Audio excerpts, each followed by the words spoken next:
Kita lanjut pertemuan kita. Hari ini di pertemuan ketiga, topik kita teori-teori dalam perwakilan politik. Di mata kuliah ini kita akan bahas tentang faktor-faktor yang membentuk sebuah sistem perwakilan politik dan menganalisis penerapan perwakilan politik di negara demokrasi. Untuk pertemuan hari ini, kita akan melanjutkan. Minggu lalu kita sudah bahas tentang sejarah dan filosofi representasi politik atau perwakilan politik. Kita sudah tahu kenapa di negara yang demokratis seperti Indonesia harus membentuk sistem perwakilan, kan? Karena wilayahnya yang semakin luas, orangnya yang bertambah banyak, isu-isunya semakin kompleks, tidak mungkin lagi untuk membentuk satu sistem yang direct atau perwakilan atau sistem demokrasi langsung. Tapi harus dibentuk satu mekanisme yang kita sebut sebagai sistem perwakilan. Nah, itu pembahasan minggu lalu. Kita akan bahas tentang teori-teori dalam perwakilan politik pada pertemuan hari ini. Setelah sesi ini, Anda diharapkan untuk bisa mengidentifikasi berbagai macam teori dalam perwakilan politik. Lalu, Anda juga dituntut untuk bisa menggunakan teori-teori tersebut menjelaskan berbagai problem representasi politik. Nanti pertemuan ketiga ini bersama dengan pertemuan minggu lalu akan di-assess dalam bentuk kuis yang bobot nilainya 5% dari keseluruhan nilai akhir Anda nanti. Itu yang akan kita bahas, jadi kita lihat apa yang akan kita pelajari pada hari ini secara garis besar. Kalau berbicara mengenai teori perwakilan politik, Anda bisa lihat di layar, ada banyak sekali sebetulnya, tapi 5 yang penting untuk kita gunakan sesuai dengan konteks di Indonesia adalah seperti yang ada di layar. Kita awali dengan definisi perwakilan politik. Jadi perwakilan politik itu kata Hannah Pitkin. Hannah Pitkin ilmuwan yang paling penting dalam studi tentang representasi politik, ya. Kata Hannah Pitkin itu perwakilan atau representasi adalah menghadirkan sesuatu yang tidak hadir. Okay? The making present of something which is nevertheless not literally present. Nanti kita lihat penjelasan lebih lanjutnya, ya. Kita lihat dulu definisi yang lain. Lalu ada orang namanya Fabiana Sassetti, dia bilang perwakilan itu sebuah hubungan di antara seorang wakil dan yang diwakili terkait dengan satu objek yang berlangsung dalam konteks politik tertentu. Jadi Anda bisa lihat, kita bisa lihat, dalam satu sistem perwakilan, kalau tadi si Hannah Pitkin cuman mendefinisikannya menghadirkan yang tidak hadir, apa itu menghadirkan yang tidak hadir? Apa setan gitu ya? Enggak, ya. Nanti kita lihat, ya. Kalau si Sassetti sudah mengembangkan definisinya lebih, lebih komplit lagi. Dia menyatakan perwakilan itu ada 4 unsur. Ketika kita ngomongin perwakilan politik, maka ada 4 unsur. Wakil, yang diwakili, objek, dan konteks politik. Ya, kalau kita pakai kondisi sekarang, maka wakil itu adalah anggota parlemen. Ya kan? Yang diwakili itu adalah siapa? Konstituen. Atau kita yang ada di dapil kalau di Indonesia. Objek, nah ini dia yang dihadirkan tadi. Jadi bukan sesuatu yang tak berwujud, ya, yang menghadirkan sesuatu yang nggak hadir tadi. Yang disebut dengan tidak hadir itu adalah objek.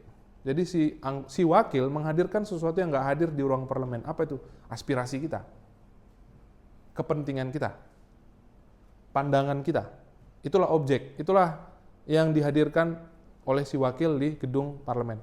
Dan yang terakhir ada unsur konteks politik tertentu. Itu apa pula konteks politik tertentu? Biasanya anggota DPR kita itu menjabatnya seumur hidup atau bukan? Bukan, kan? Ada periode tertentu, kan?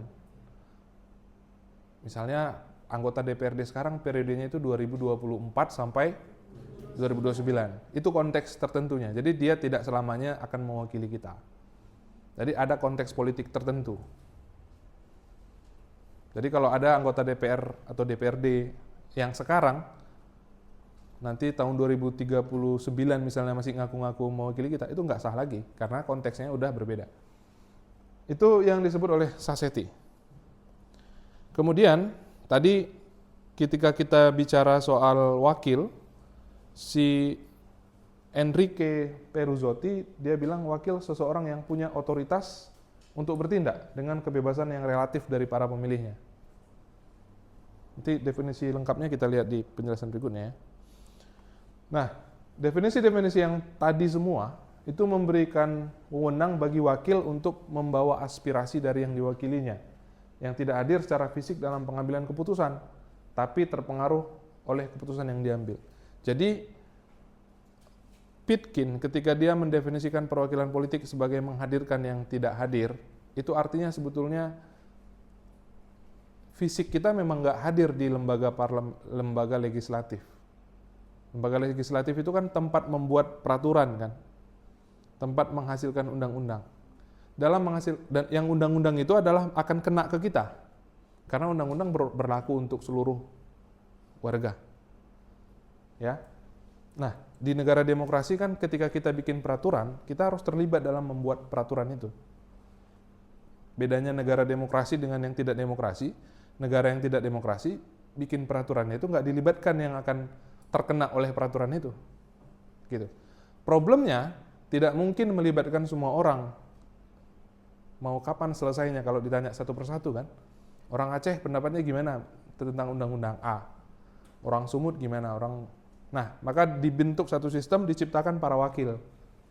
Para wakil dari Sabang sampai Merauke, Miangga sampai Rote, dibikin hitung-hitungan matematisnya supaya dia representatif, supaya dia proporsional.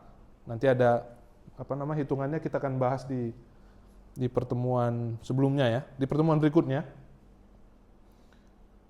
Nah, para wakil itulah yang akan mewakili kita semua di gedung parlemen. Secara kolektif akan dibahas oleh anggota DPR, DPRD, baru kemudian hasil dari pembahasan itu menjadi kebijakan yang merepresentasikan kita semua. Jadi bisa dibayangkan ya, ketika kita ngomongin sistem perwakilan politik, itu satu sistem yang kompleks. Oke, kita mulai dengan beberapa teori yang tadi sudah saya mention di awal. Kita mulai dengan teori yang paling umum, yaitu teori delegate dan trustee. Teori ini digunakan untuk menjelaskan apa peran yang dilakukan oleh wakil. Si wakil itu perannya apa? Kan pertanyaannya sekarang itu. Memang tadi dia kita anggap sebagai penghadir aspirasi kita kan. Tetapi bentuknya seperti apa? Ada dua pandangan. Yang pertama delegate dan yang kedua trustee. Ini teori yang paling umum, paling kuno, paling tua dalam perwakilan politik. Delegate itu ketika orang yang mewakili kita itu diutus semata-mata untuk mengikuti keinginan atau kehendak para pemilihnya. Dia nggak bisa bertindak di luar dari apa yang disuruh oleh kita sebagai wakilnya. Misalnya kita punya si si Budi misalnya, sebagai wakil kita. Sebelum si Budi berangkat membahas undang-undang tertentu, dia harus tanya dulu ke dapilnya, nanti saya ngomong apa. Baru dia berangkat dan dia tidak bisa ngomong di luar dari yang sudah disepakati. Misalnya kita mengatakan, kita warga dapilnya Budi menginginkan misalnya anggaran infrastruktur di daerah kita itu lebih besar misalnya daripada anggaran pendidikan. Maka ketika dia berangkat ke sana, dia harus ngomong itu. Kalau nggak ngomong itu, berarti dia tidak lagi menjadi delegasi. Anda tahu istilah delegasi ya? Utusan yang dia tidak otonom. Dalam literatur sistem perwakilan politik, delegasi itu banyak merujuk pada orang yang ada di gambar itu. Anda kenal siapa itu? Paus Gregorius Agung. Dia itu saat itu mendeklarasikan dirinya sebagai delegasi Tuhan di muka bumi. Sehingga apapun yang dia lakukan, dia katakan adalah yang dilakukan oleh Tuhan. Kan gitu kan konsep delegasi. Kalau kita sekarang konsep delegasi nggak? Menurut Anda? Nanti kita lihat ya, apakah anggota DPRD kita itu konsepnya delegasi atau yang kedua? Yang kedua itu trustee. Trustee sebaliknya, orang itu kita kasih kepercayaan aja, habis itu dia yang menginterpretasi keinginan kita itu apa. Bisa dibedakan ya. Jadi Devin misalnya jadi anggota DPR Dapil 1 Sumut. Dia nggak perlu tanya ke warga Medan, ke warga Serdang Bedagai atau ke warga mana lagi kalau Dapil 1, Tebing Tinggi, maunya apa gitu. Tapi diinterpretasikan aja. Kira-kira orang Medan ini butuhnya gedung pencakar langit. Oke, nanti saya ke DPR akan saya ngomong keras-keras. Orang Medan butuhnya gedung pencakar. Itu trustee. Lihat bedanya ya. Ada dua tipe wakil. Satu delegasi, satu trustee. Yang mana yang lebih baik? Ada yang bilang trustee? Ada yang lain? Nah, nanti kita lihat ya, nanti kita bahas. Tapi ada yang mengatakan delegasi, ada yang trustee. Tapi kita tahu pada praktiknya sekarang kita itu adalah trustee, bukan delegasi. Memang ada yang mengatakan kena trustee itu sangat yang lebih mungkin, karena kalau delegasi harus dipikirkan lagi mekanismenya kan. Walaupun kita tahu di DPR ada mekanisme yang namanya apa istilahnya, yang anggota DPR datang ke konstituen itu untuk menyerap aspirasi. Reses. Oke, kita lanjut dulu ya, kita lihat dulu apa kata teori ini. Tapi ada yang ketiga, yaitu politio. Jadi kadang-kadang dia delegates, kadang-kadang dia trustee. Percampuran antara keduanya. Oke? Nah, kita bisa menjelaskan perilaku anggota dewan dengan dua teori ini. Kalau ada yang delegasi itu keren, ya kan? Berarti sangat demokratis kan? Oke. Baru ada teori yang namanya principal agent. Tadi teori pertama delegates in trustee, teori kedua namanya principal agent. Principal agent ini juga membahas tentang hubungan antara wakil dan yang diwakili. Oke? Logika dasarnya adalah karena kita nggak bisa melakukan pekerjaan gini, kita sebagai warga negara, itu kan kita nggak bisa terlibat dalam pembuatan keputusan setiap hari. Kayak Anda lah misalnya, Anda kan mahasiswa, punya kesibukan mengerjakan tugas, baca buku, bantu orang tua, jaga adik, ngantar adik ke sekolah, dan lain-lain. Kalau Anda terlibat dalam, pembuatan keputusan, Anda hadir di kantor pemerintah, itu kan tidak punya, tidak efektif, tidak efisien. Saya juga begitu, kita punya kesibukan lain. Oleh karena itu kita create lah wakil-wakil tadi yang menjalankan urusan-urusan yang nggak bisa kita kerjakan. Kalau principal agent bilangnya seperti ini. Sama seperti analoginya kalau Anda beli barang di e-commerce. Anda beli barangnya, misalnya barangnya itu dari Jeneponto gitu. Apakah Anda jemput sendiri datang ke sana, Anda pesan tiket, kemudian Anda datang ke sana? Enggak. Apa yang dilakukan? Ya, ada kurir kan? Ada sekelompok orang yang membantu barang itu sampai ke kita dari Jeneponto sampai Medan, atau dari Medan sampai ke Jeneponto. Ada kurir yang mengambil dari sana, kurir itu menyerahkan ke mungkin supir bus, mungkin supir pesawat, mungkin supir kapal, dia bawa mungkin ke singgah Jakarta dulu, dari Jakarta dibawa lagi ke Medan, dari Medan dijemput lagi sama kurirnya, diantar ke rumah kita kan. Ada dari proses barang itu sampai ke tempat kita, itu ada orang yang mengerjakan. Kenapa orang yang mengerjakan? Karena kita nggak sempat, gitu kan. Selain itu mahal juga kan, kalau itu bayar mungkin, apalagi kalau dapat voucher gitu ya, mungkin bayarnya cuma 1.500. Tapi kalau Anda datang pesan tiket, udah berapa? Nah, logikanya begitu juga, principal agent, anggota dewan tuh. Kalau Anda nanti jadi anggota dewan, Anda jadi kurir sebetulnya.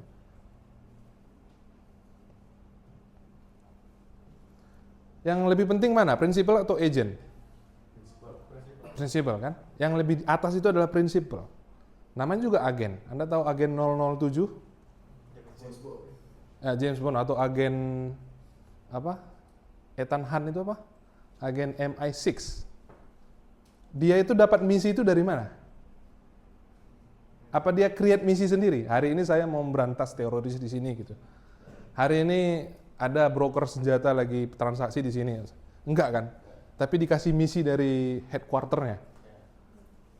Nah, itu juga logika itu juga yang digunakan pendekatan principal agent ketika menjelaskan hubungan wakil dan yang diwakili.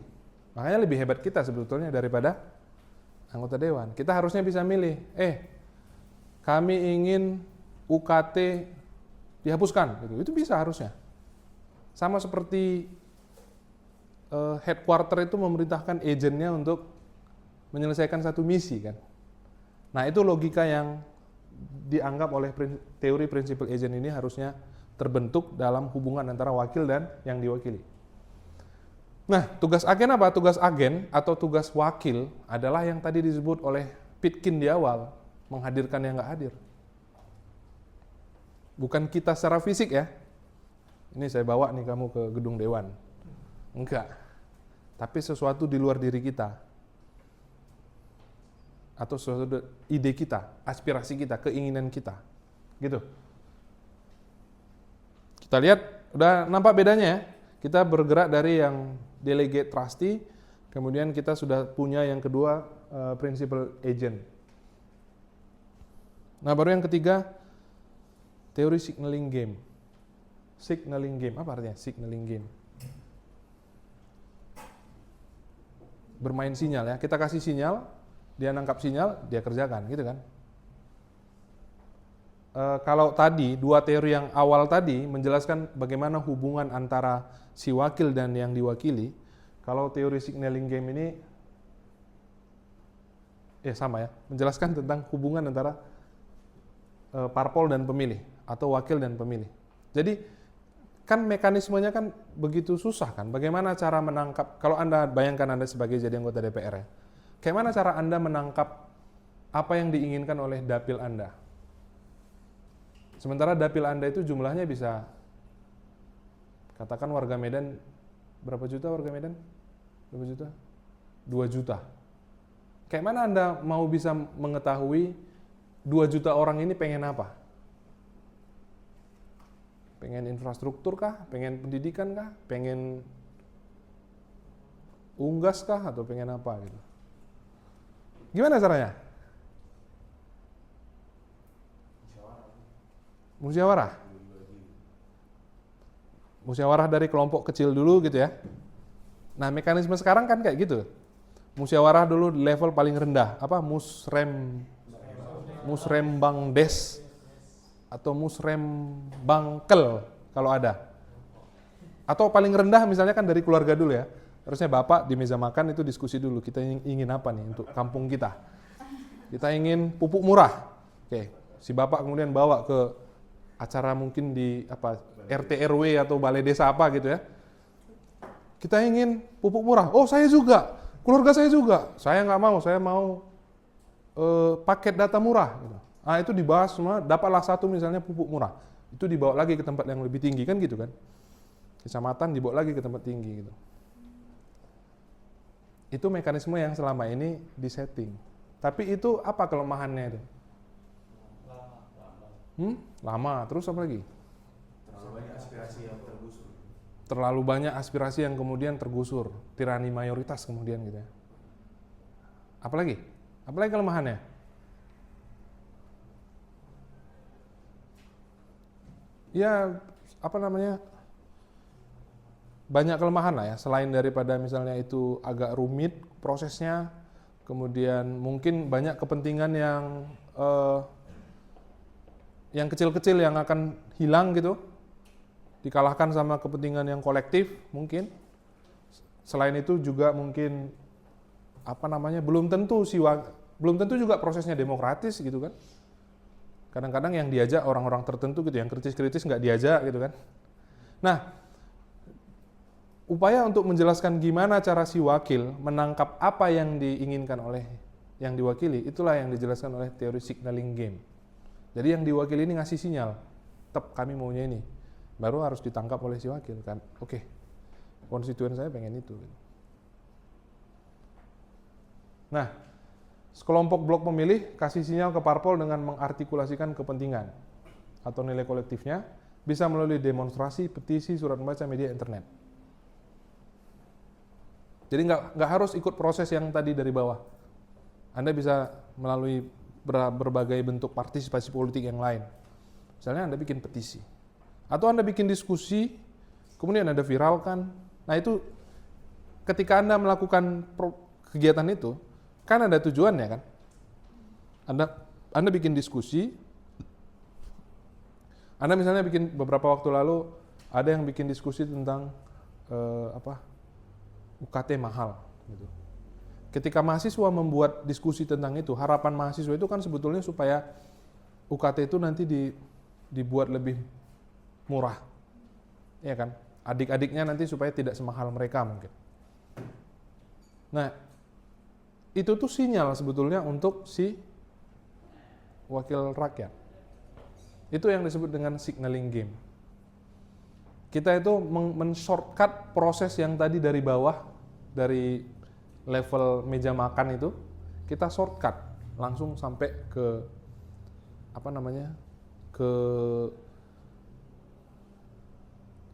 perhatian dari semua anggota atau agent tadi, ke wakil. Oke, bisa diikutin. Jadi bagaimana cara si wakil menangkap objek. Tadi ingat ya, ada 4 hal ketika kita jadi kalau ada judulnya gitu, apa yang dibicarakan ketika kita membicarakan sistem perwakilan politik, itu kan 4. Wakil yang diwakili, objek, konteks. Wakil itu membawa objek dari si yang diwakili ini ke DPR gitu kan. Pertanyaannya bagaimana si wakil ini mendapatkan objek dari si yang diwakili. Teori signaling game memberikan jawabannya. Contohnya ya, beberapa waktu lalu ada demonstrasi pilkada. Kan ketika ada upaya merevisi pilkada, yang terjadi apa? Ada demonstrasi di beberapa tempat. Nah, demonstrasi itu sebetulnya sinyal bahwa kami nggak mau itu direvisi. Sehingga ujungnya apa? DPR tidak jadi merevisi. Gitu kan? Nah, signaling game bisa juga gagal. Apa contoh kegagalannya? Bisa jadi RUU TNI.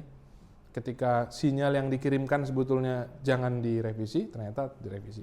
Oke, kita maju lagi kalau begitu.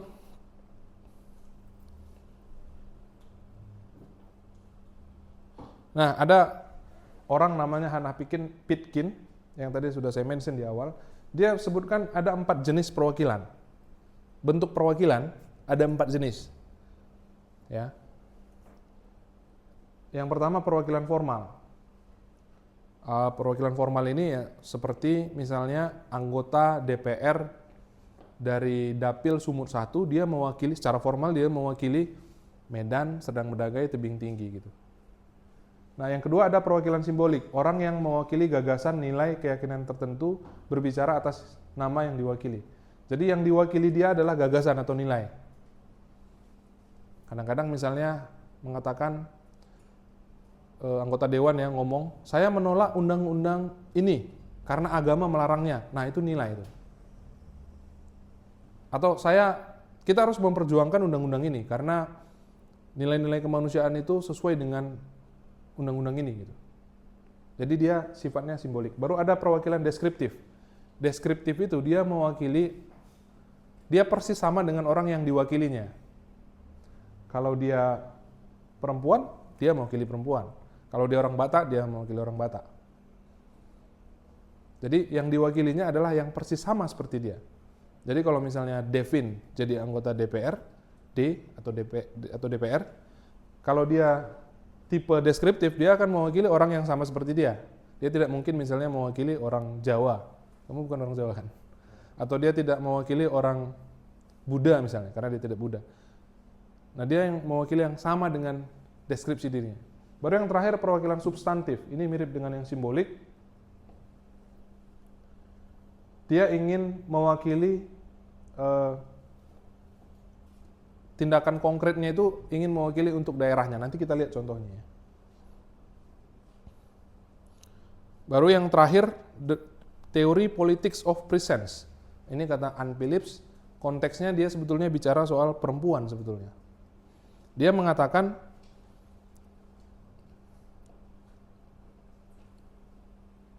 masyarakat itu, dia mirip, kalau yang Pitkin tadi mirip yang deskriptif. Dia mengatakan gini, tidak mungkin laki-laki mewakili perempuan.